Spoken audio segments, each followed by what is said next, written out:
equity itself can be, while it is certainly the goal, can be a bit of an abstraction. And it can also take people into kind of a technical direction or numbers orientation. And so I was really intrigued that when I used the frame of belonging, it shifted for folks. I'm Ron Dror, and this is Remake, a podcast about design, systems, and society. In each episode, I talk to someone who's trying to change our lives for the better in some meaningful way, whether through a new product, new venture, or a new way of looking at the world. And I try to understand how they came to it, what makes them tick, and what we can learn from them. Today I'm talking to Susie Wise. Susie is a designer, educator, and author whose wonderful book, Design for Belonging: How to Build Inclusion and Collaboration in Your Communities, came out in April 2022 as part of the new Stanford d.school book series on core design skills. She teaches at the Stanford d.school and coaches leaders in innovation practices and liberatory design. We spoke at the end of June 2022, and I've been excited to talk to Susie and the other authors of the d.school's new series as soon as I ordered the books online, but Susie in particular, because I think understanding belonging and the lack of it is a crucial piece in solving many of the world's most challenging problems, which are, by and large, problems of cooperation. I got even more excited once I opened the book and found real principles and practices for building belonging in your team, your classroom, your organization, and references to other valuable authors and materials. I don't think it's possible to be fully happy without experiencing belonging with friends, with family, with your community, or with your team. And yet, for so many of us who may have different backgrounds, different ethnicity, different body types, that feeling can be elusive, especially if the culture or leadership does not pay attention to promoting belonging. It turns out that belonging can have other systemic effects, like how will you do at school or at your job, how safe you feel to bring up issues to management, how invested you feel in the shared outcomes for your team, company, nation, maybe even humanity itself. Is it any surprise that people who feel excluded, ignored, judged, or invisible may not be putting forth as much of an effort as people who feel seen and appreciated? I found the discussion with Susie fascinating, and we dive right into the topic of belonging and how to foster it. We talked about the need for belonging in troubling times, what being bored at school taught Susie about herself and the world, how she moved from politics to design and got involved with the Stanford d.school, her work in the K-12 lab at d.school, which combined design thinking with Montessori education systems, moving from design thinking in education to liberatory design and design for belonging. What is belonging? What does it look and feel like? Why does it matter? What is othering and how it works?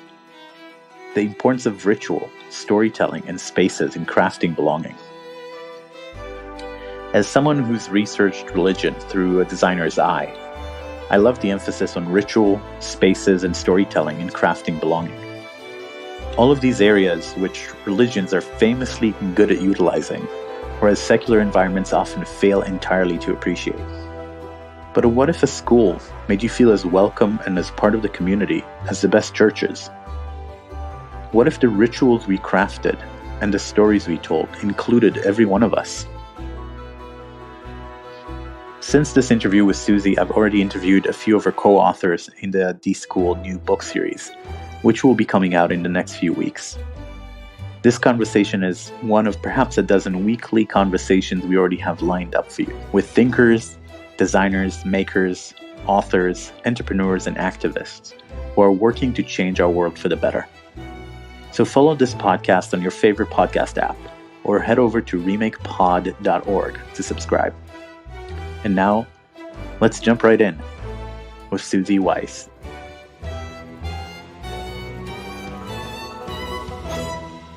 All right. I'm sitting here with Susie Wise. Susie, welcome to the podcast. Thank you so much for having me. So we have a lot going on in the news. It seems like there's never a moment where that's not true. But over the life of this podcast, we had COVID, and then we had the war in the Ukraine, and now there's a lot of stuff coming out of the Supreme Court. And so what's it like to be you today?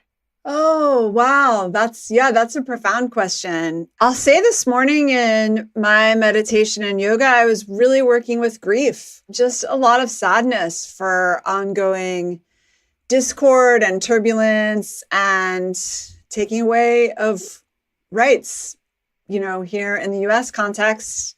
Yeah. Matters to me a lot. And so thinking about how to respond and be a part of the conversation and figure out what is my work to do.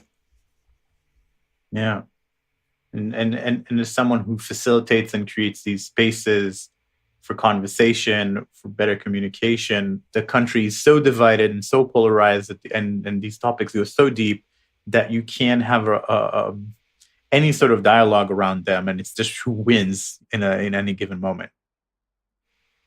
Yeah, so the difficulty around creating community where community can be a container for differing opinions still has to come from a fundamental set of the rights of individuals and communities to stand up for themselves and to articulate what they want and need.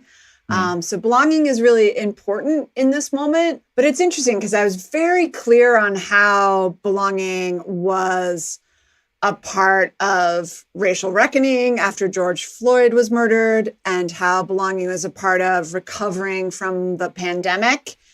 And in this moment, facing the Supreme Court decision, both on guns and on abortion rights, we knew it was coming, so it's not a surprise, and yet it's still really upsetting. And so what is belonging and the need to design for belonging in this moment? I feel like I'm thinking about that a lot. I know that belonging is a fundamental human need. And so it's going to be a profound part of how people come together, how people organize.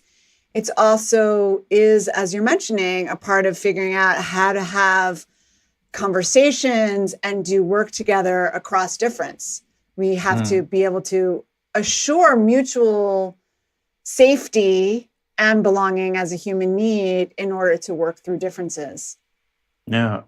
And it feels like belonging in a place, belonging in your country, even when you deeply disagree with something that's happening in your country, is something that's probably part of it from the internal side as someone who feels now alienated by something like that. Yes. And every individual, and even within groups and communities, we have multiple identities. So it's a really interesting question of which identity are you leaning into to support yourself, to get up and keep going? Which identities are you leaning into as part of your work? And which identities are maybe feel confusing or fraught in a moment when the ground is shifting? Yeah. And it may be that this is allowing us to experience what it's like for people who, feel alienated for decades and generations. Right? Absolutely. One of the things so in the book, Design for Belonging, is organized around feeling, seeing, and shaping belonging.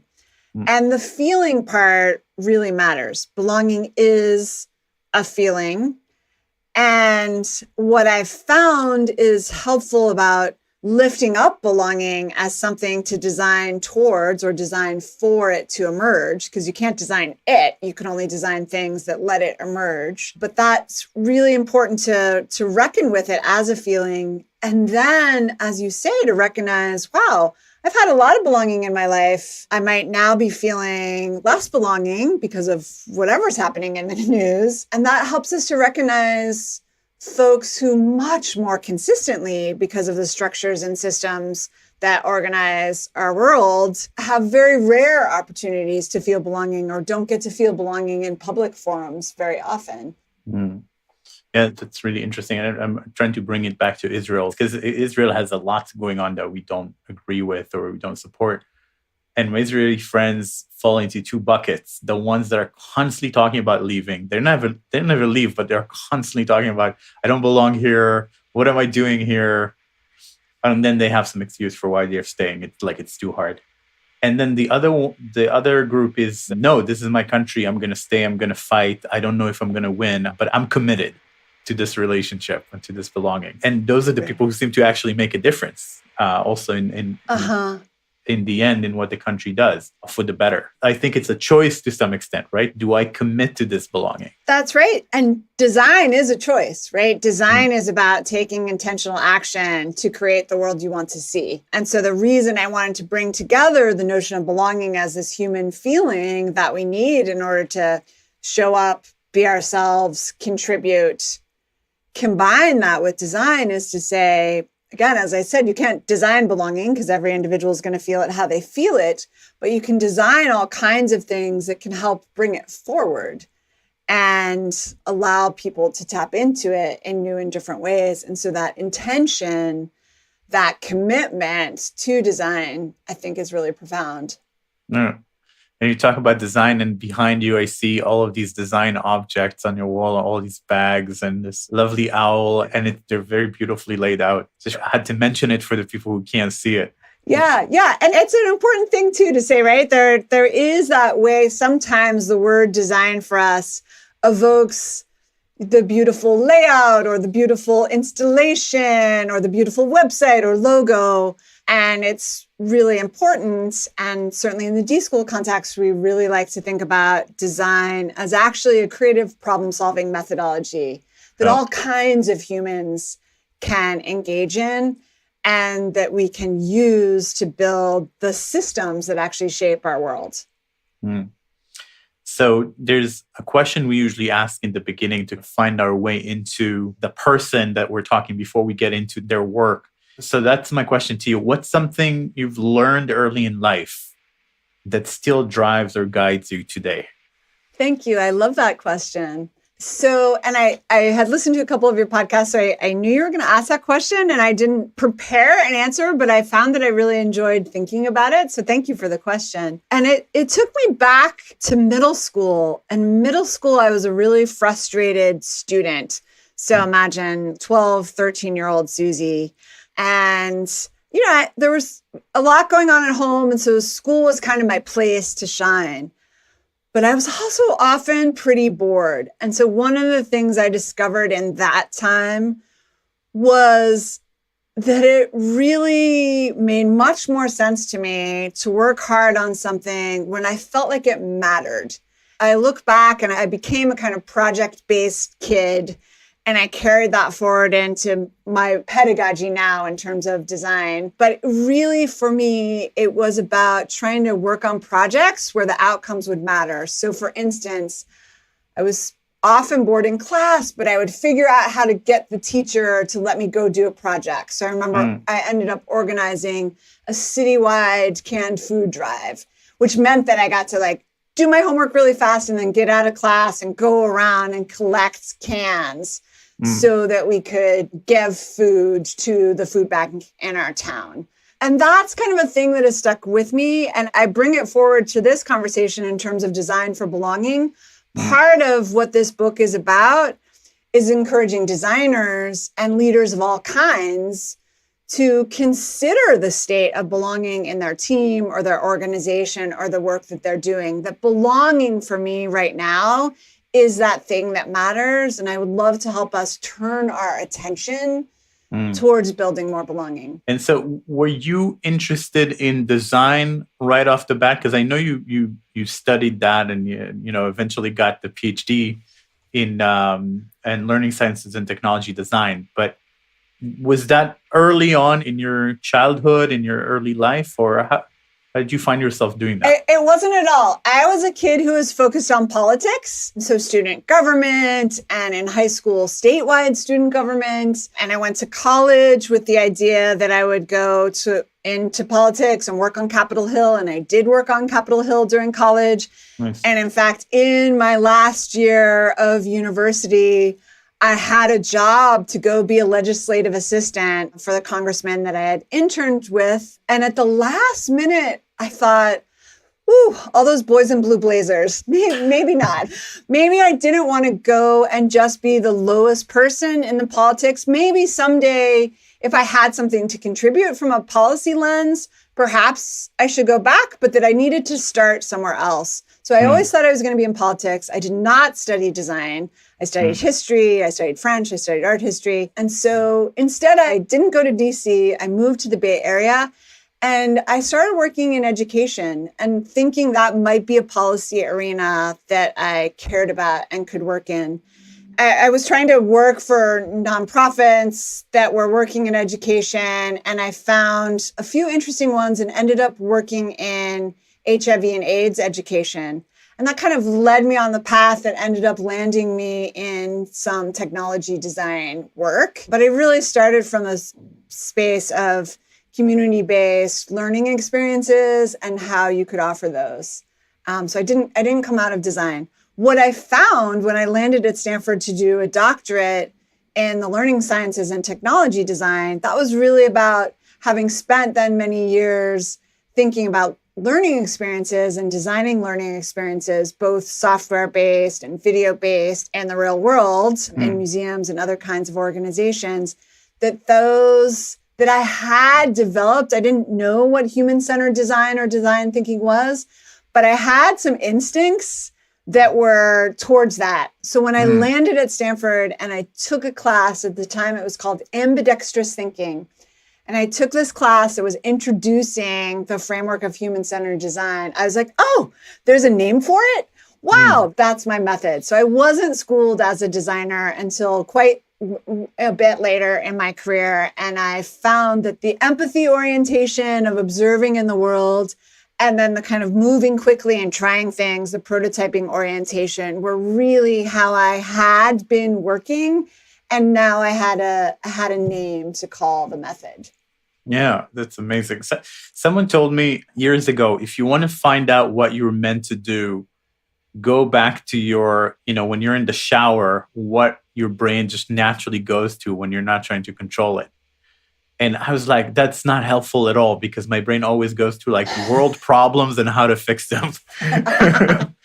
and then years later, I realized when I started learning about design thinking and design, I realized that's the methodology. Whenever whatever project I was involved in, that's really the driving thing. And so, yeah. For me, the version of the shower is I'm often out in the world trying to listen and observe, notice, and care about what's happening. And then the shower time for me is the what if.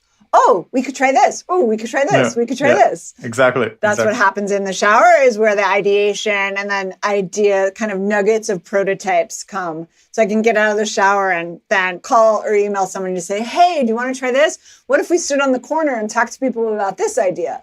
Yeah, that's wonderful. And so you actually started the K-12 lab at the D.school. Tell me a little bit about that. How did it start before we go into belonging? How did you bring your interest in education into the D.school? That's great. A couple things to say about that. One is that because I was a doctoral student in the School of Education, I had a number of years, and then it happened to be that the folks that were starting the D.school, David Kelly and George Kemble, came to the group of students that were taking that class and said, have this idea to spread this methodology. You all seem like you're interested. Do you want to try building some of the experiments so that we can build this D.school? And so I followed along that path. And David Kelly was often saying that he knew that one of the challenges that students cared about that we should work on was change in K-12 education. And I was just struck by that. And I think it goes back to the story that I was telling you about myself as a middle schooler, always wanting to get out of class and do projects. We could redesign education to work in these project-based ways. And that just struck me. And so we started by prototyping an innovation lab. We started by prototyping curriculum. And we started by prototyping ways to introduce design thinking to educators. And all of those projects had such positive feedback. And also we saw educators' desires to change and evolve their school contexts. So whether that was redesigning their classroom procedures or rituals, or folks that were trying to redesign their whole high school, and also folks that were designing new school models. And so we just started working where people were interested in using design and design thinking to create the change they wanted to see. And it turned into a national and international movement of design thinking in K-12 education. That's awesome. And when you talked about project-based, I heard Montessori. I was like, so you're trying to turn it into a Montessori school, and you are involved in Montessori schools today. So what's the connection between Montessori, which was an existing system, but that's very has a lot in common with that design thinking approach? Sure. So Montessori had been around for 100 years when I started working on bringing design thinking into education, schools, and classrooms. And I got involved in Oakland, California, the city where I live here in the US, with a group of parent educators who had children that had experienced Montessori and wanted them to be able to carry on kind of through primary school, through elementary school, using Montessori methods.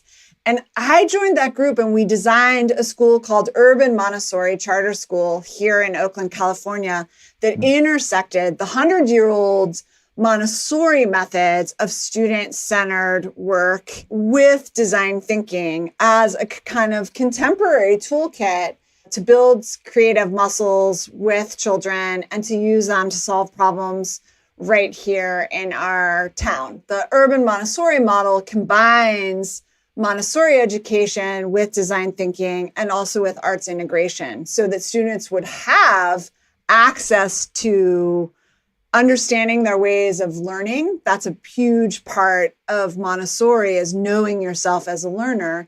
And then knowing yourself as a learner, if you're noticing and caring about what's happening in your community, can you use design as a positive problem-solving toolkit?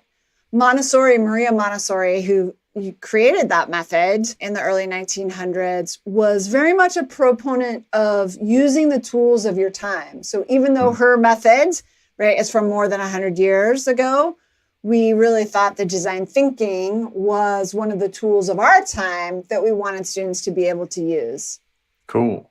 Yeah, and Montessori is definitely continuing to develop and expand, and there's networks of schools now that take it all the way to high school, and I look at it and I'm very jealous because I've had a very different schooling, and I think that's the common reaction when people see. Yes, and that's true for many people, and you're right. And one of the things that we were really trying to do here in Oakland is make Montessori a public offering. So in a city like Oakland, could we introduce Montessori so that families of all income levels and racial identities and backgrounds would have access to that methodology? We named it Urban Montessori really as this reflection on what we hoped it could be in a city like Oakland. I want to take you to belonging and to inequity. I would like to understand that aha moment where you realize that's the next challenge. That's what you wanted to tackle. Absolutely. So I had been working for a while, and really the founding of the K-12 lab in my mind had an underlying equity agenda that we were hoping to use design thinking to help build more equitable schools. And at a certain point, also recognized that agenda wasn't forward enough, that wasn't explicit enough. And so part of the work of getting more explicit about how we could use design to create more equity in education broadly was developing a framework that we called liberatory design. We worked with colleagues at the National Equity Project to think about how a deeper equity lens could be revealed by using design. And they were interested in thinking about how a design lens could assist the way that they shared equity practices with the folks in their network. I was simultaneously working on a project with school leaders to think about how to use their design mindsets to change their school cultures. Definitely with an orientation towards equity and supporting students furthest from opportunity. as we were kind of looking at that curriculum and the way we were supporting leaders to use design mindsets to create change in their schools, I was having a conversation with one of my mentors from the National Equity Project, a gentleman named Victor Carey. And he just very simply handed me a 2-page excerpt from John Powell and Stephen Menendian on the framework of othering and belonging. And I was struck by it, and I decided to prototype with it. So that's my orientation, right? I have my shower time, and then I have a prototype I want to do. I wanted to use that same excerpt with the next group of school principals that I was working with and just see, did it help them get clearer on their equity lens for their design work? And what I found was just raising the notion of belonging as the feeling that you are trying to design towards was incredibly helpful for them. Equity itself can be, while it is certainly the goal, can be a bit of an abstraction. And it can also take people into kind of a technical direction or numbers orientation. And so I was really intrigued that when I used the frame of belonging, it shifted for folks. They suddenly could remember a time that they felt belonging, a time they didn't feel belonging, and really got motivated in a new way to build more belonging with and for the students in their schools that were furthest from opportunity. So I was just kind of shocked. It was an incredibly successful prototype, and it was just a prototype. I was just asking the question, if I use this and introduce belonging, might that shift the educator's mindsets? And it really did. And so then I felt like, oh, on to something here. I really want to put that forward. And there may be a next important word that we need to get to, right? But in this moment, I found that it helps, that it shifts people to a more active stance than just thinking about diversity, equity, and inclusion, that you get to what is the real feeling that we're trying to get to.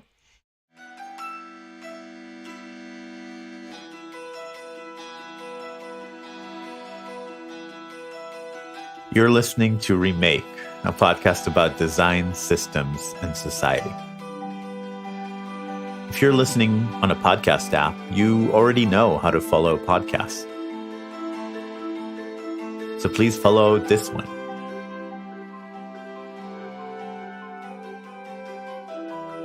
If you're listening in a browser, just go to remakepod.org to find links to all the major podcast players where you can follow our show.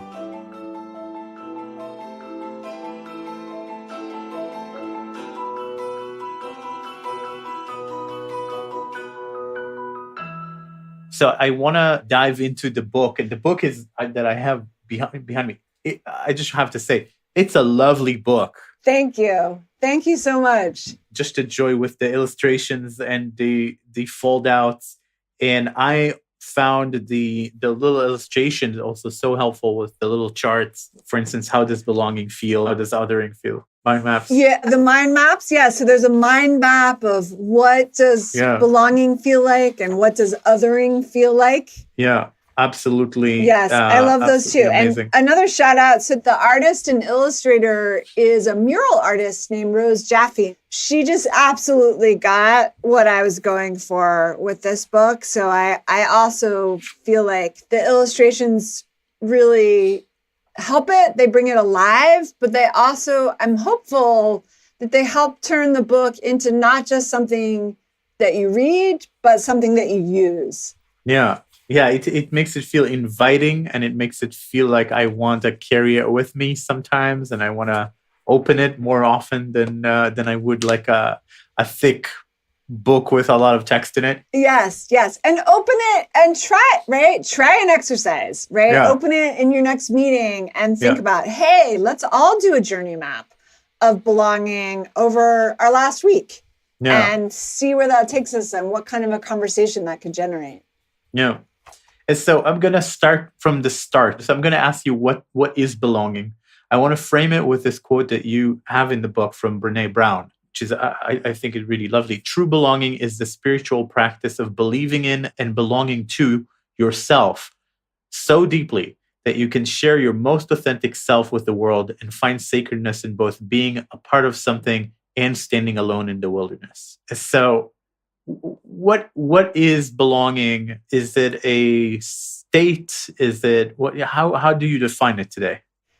Yes. So that definition that you shared from Brene Brown, I really like that. And I think of that as the definition of the most evolved version of belonging. That's that belonging that you carry with you wherever you go. In the context that you're in, you still have that confidence in a way that you belong or that you can belong. But it's not always like that. So the starting places of belonging are really knowing that who you are, your whole self, is welcomed and that you can make a contribution, that you're honored.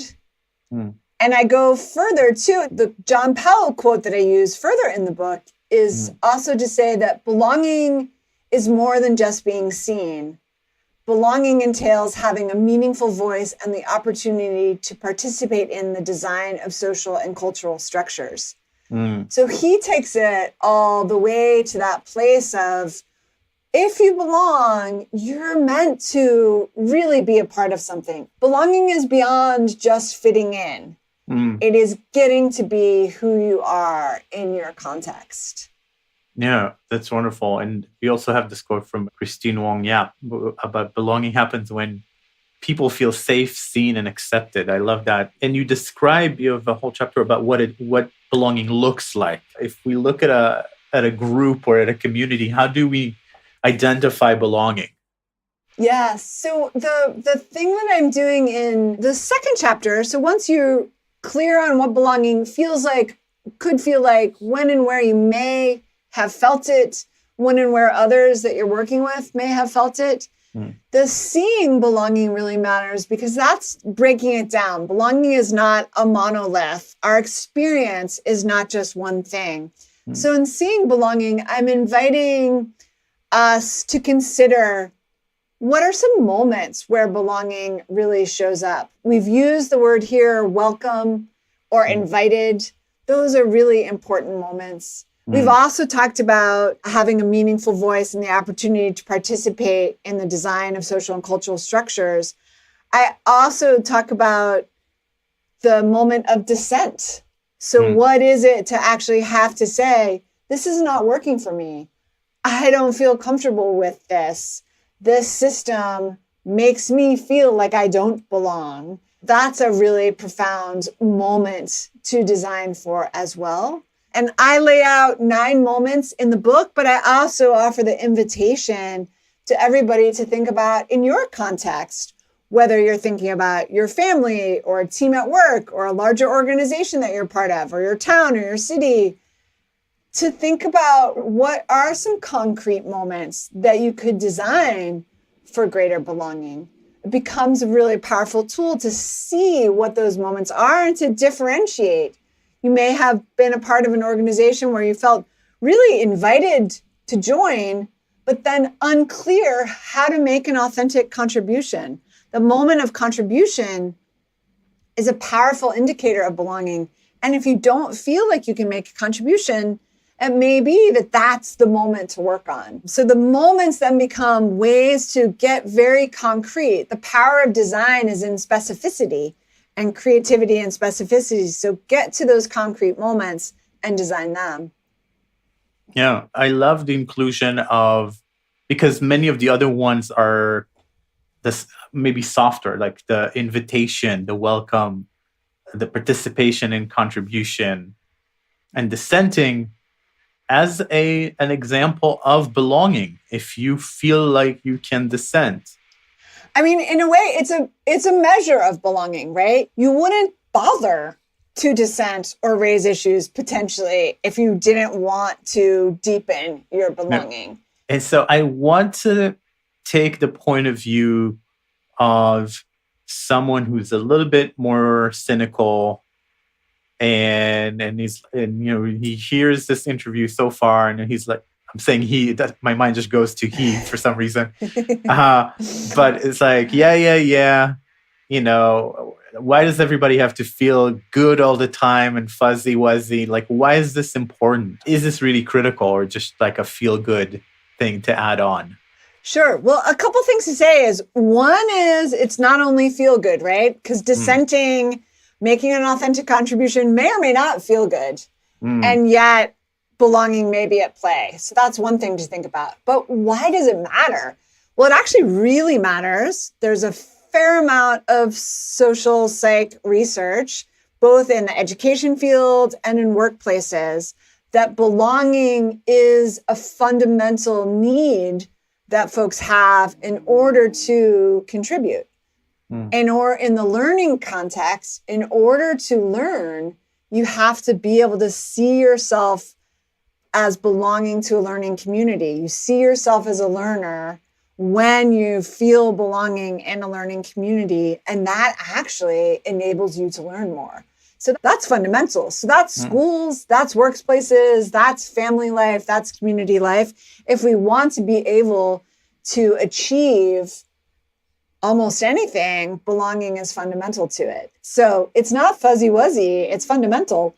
Yeah. There's even studies from Google showing that psychological safety was the single best predictor of effective teams. And psychological safety is all about feeling like you belong, you're safe, you're seen, you're respected. Yeah, it's a key component of it. And the thing is, right, the other thing that we know from psychology is that as humans, we are incredible at picking up cues in our environment for our safety and for our belonging. And so we are primed as humans to do that. So we are doing that constantly. So this brings me to the opposite of belonging, which is othering. And we also talk about systemic othering. So what is it? And what can we do about it?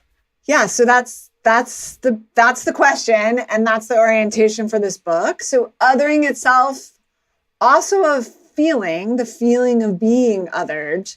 So that's unwelcome. It's also projected upon, which means that not being seen for who you are, but seen in some way as a stereotype or as only a part of your identity that's not the part that you're trying to bring forward in a given moment or context.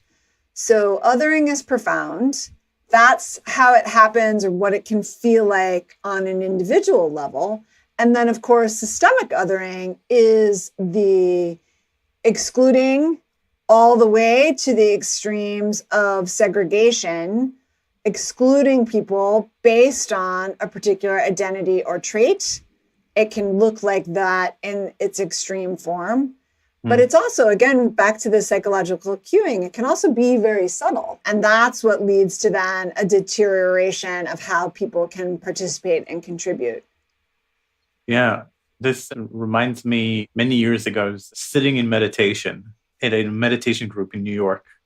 And they gave us a new exercise. It was part of a class. And they gave us a new exercise, which is called metta meditation, where you're wishing well. And you're expanding the circle and you're wishing well.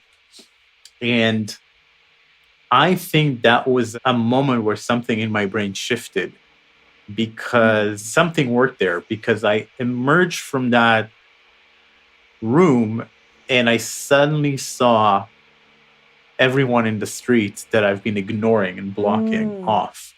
And I have this really clear memory of this older Black woman carrying a very heavy bag. And I just emerged from that place and I said, oh, she's really struggling with that bag. That's really heavy. And I mean, I didn't feel like I could help in that situation, and she was going into the subway. But just the fact that I saw it and I knew that a few hours ago I wouldn't have, and something happened to my eyes. And in retrospect, I think that's the subtlety that's so ever present by who we see and who we don't see, who we acknowledge and who we don't acknowledge. It must be such a powerful. It's an aggregate. Must be such a powerful thing to experience from the other side. And I don't know, because I've mostly been in I'm a Jewish white guy, and I've mostly been to Israel and the US, and I've not really experienced that. I'm used to being seen. I'm used to being, Yeah.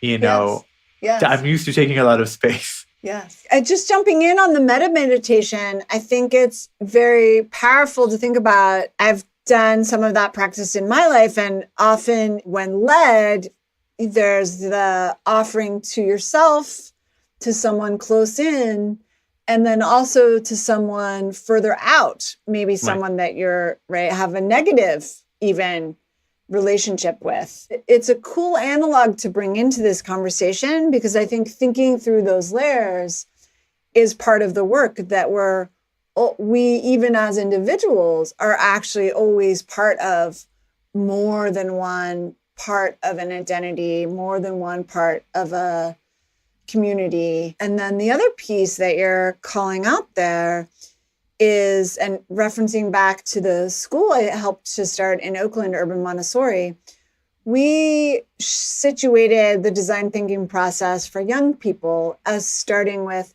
notice and care. And so the work of noticing who is getting to feel belonging when and where, and then caring about it, not just noticing, but caring about it. That's what sets you up to take a kind of designerly action, to wonder further, how might I help someone with a heavy bag? And how might I help someone with a heavy bag in a more systemic way too? We can start to ask that question when we do the noticing and caring at a close-in level. We can still ask ourselves the question about the system. And then from my perspective, I really advocate for then also, again, working at a small scale to understand if the kind of change you're trying to create gets created. Yeah. That is super important, obviously, but I think it's maybe important for me to say even just the acknowledgement is a powerful thing of seeing, seeing and caring is a very big deal for, because of what it feels like when people don't see you and don't care. Yes, absolutely. Yes. And on that level, I mean, just imagine if in every context we were part of, say in our day, in our week, folks were paying attention to belonging, caring about who seemed to be able to receive the invitation, to contribute, to be honored in that group or context, that would fundamentally shift things.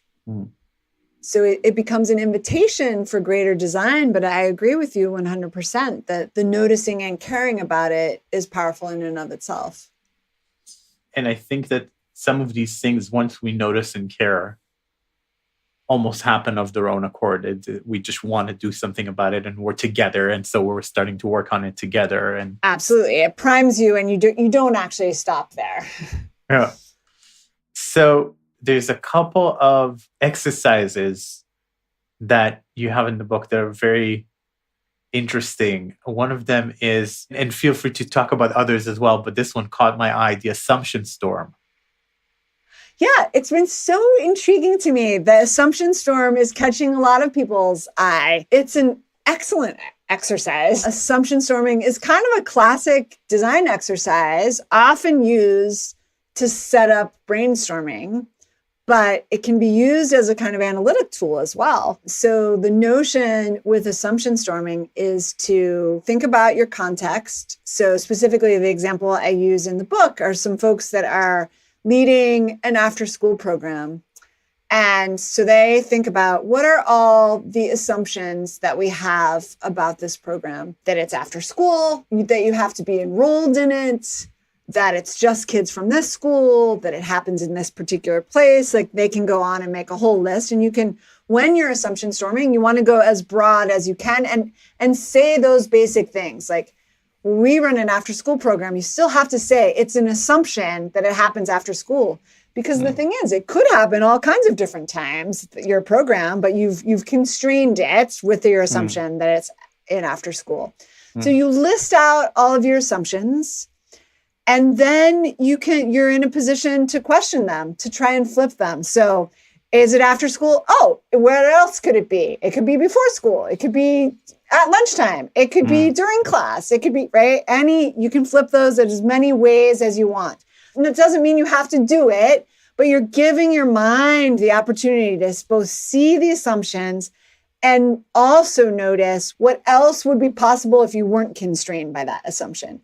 So it's very powerful in that way to just open your mind about the context in which you're working. In the story that I share in the book about this after school program and their assumptions, they had this assumption that you had to be enrolled. And they noticed when they dug into that assumption, that's where they felt a real tension around othering and belonging, that there were often kids that weren't enrolled and they were telling them to leave the space, leave the building. No, you can't be here. It felt very negative, and they recognized that they were embodying themselves and they were also modeling a kind of othering that wasn't necessarily needed. And so, the last part of the book, you talk about shaping belonging, and that's made up of so many different levers or different components that you could use. You mentioned rituals, you mentioned space, roles, communications, even clothing and food. I love all of those. I'm especially curious. Well, I guess someone who has a lot of rituals at work, like, stand-up meetings and I care about these rituals. And as someone who also studied religious studies and knows the role of ritual in spiritual life, I would love to hear more about that. Do you have any examples for how rituals can really shape a sense of belonging and any other examples you want to give to this shaping? Yes. So, and I love that you love the focus on rituals. It's really important. Humans really need them, and belonging and ritual can go really hand in hand in beautiful ways. I think in this moment, there's a really powerful, been starting to see some interesting things, and also seeing the lack of attention to ritual in this moment as folks are trying to return to work or go back to offices after the pandemic. And this kind of idea that you would just show up and get back to work is really not working for most people. We need rituals to help us know where we've been and recognize the moment that we're in. So thinking about a tech company here in Silicon Valley that I talked with recently, where they explicitly offered a return to work ritual, not a return to work order, but a return to work ritual where they came together. They took time to circle up, and after a long time away, they took a big chunk of time to come back together, to be in a circle, to work in dyads, to get to share some of the stories of what the year and a half, almost 2 years that they weren't together. And then they actually created a space for people to bring artifacts from their time of working at home that they were ready to get rid of. And they did a bonfire at the end of the day of just like letting it pass. So rituals can be really powerful. And if we can orchestrate them from a design perspective, it helps people. Have you seen any rituals that are specifically targeting or specifically helping with feelings of inclusion, with feelings, maybe the people who tend to feel more othered? Any rituals that target that very directly? Yeah, one of the things that I've seen is around storytelling, the idea of a Jeffersonian dinner, the idea of a shared meal, right? Another place that so many cultures obviously have rituals around meals. But so the coming together for a storytelling meal can be really powerful and is an opportunity then for storytelling around a topic that is supportive of sharing identity. So it might be that you're sharing about a mentor. It might be that you're sharing about a ritual in your own family or tradition. It might be that you're explicitly sharing around what is something that culturally you want folks to know about. There's a ritual that we do that I learned originally from the National Equity Project called the Paseo Protocol. And probably if a listener Googles that, you might come up with a version of it. The Paseo Protocol is an invitation to, and with all kinds of rituals, you can change your questions, but the way we use it is around noticing and being explicit about aspects of your identity that may or not be visible that you would like to share. And then being able to share around questions. What's an aspect of your identity that people notice and perhaps over-index on? What's an aspect of your identity that isn't noticed that you would like to bring forward? You also mentioned spaces and the role that spaces play. I'd love to hear an example of ways that spaces can be more inclusive, can encourage belonging, maybe versus some other practices. Space is an incredible lever of design. I love any opportunity to get to work with space. And so often we have it. And I do think that some of the things I'm going to say can apply to virtual spaces as well. Like physical space, it's about intention. A beautiful thing to do pro belonging in terms of physical spaces is to have the spaces be story filled. So recently saw an atrium that was filled with large scale portraits. This was a healthcare space, large scale portraits of patients and caregivers in this context. And just that it brought me into the space. It made me see a wide range of types of bodies, physical abilities, racial, ethnic backgrounds, modalities of work. Visual storytelling in space, I'll just say, I think is really powerful and very pro-belonging. The other story I was going to tell is the tech company Dropbox. I heard that they decided that they were going to be, for the foreseeable future, virtual first. So their orientation is towards not returning to the office, but rather than give up the physical spaces and real estate that they had, they shifted those spaces fundamentally to no longer be about desk space that everybody has, but rather turned it into studio spaces. So the spaces are now open so that you have whiteboards and other tools that are for about coming together so that they more appropriately allow for things like we were talking about in ritual, making a big circle, coming together. Spaces like that become really powerful. You're choosing with intention to go to a shared space because you want to be in physical proximity, because perhaps you're going to do some warm-ups together. You're going to stand up and have a standing ideation session, or you're going to preserve nooks and crannies where people can go and sketch and then come back together. I often think, too, that for any kind of collective work, thinking about space, thinking about indoor-outdoor space is really important. The kind of belonging that people can tap into just by stepping outside and being in touch with the earth or the sky, sitting under a tree, noticing and remembering that you belong to this earth can be really powerful. Amazing. So our closing question is always the same. In his TED Talk, the philosopher Alain de Botton talks about the difference between a lecture and a sermon. A lecture being this dry, factual way of giving some information, and a sermon, which he calls for, he wishes to hear more sermons, is an urgent plea to change someone's life or to change our lives. So if you were given an opportunity to deliver a short sermon, what would it be about? Well, this won't surprise you, but it would be about belonging. And it would be to always choose belonging and to use this is a podcast about design and systems.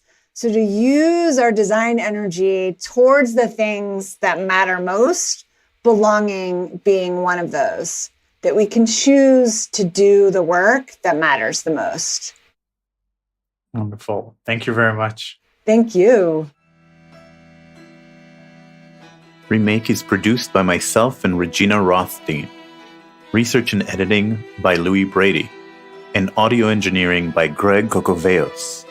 If you enjoyed the podcast, please consider writing a 5-star review in Apple's podcast or wherever you're listening.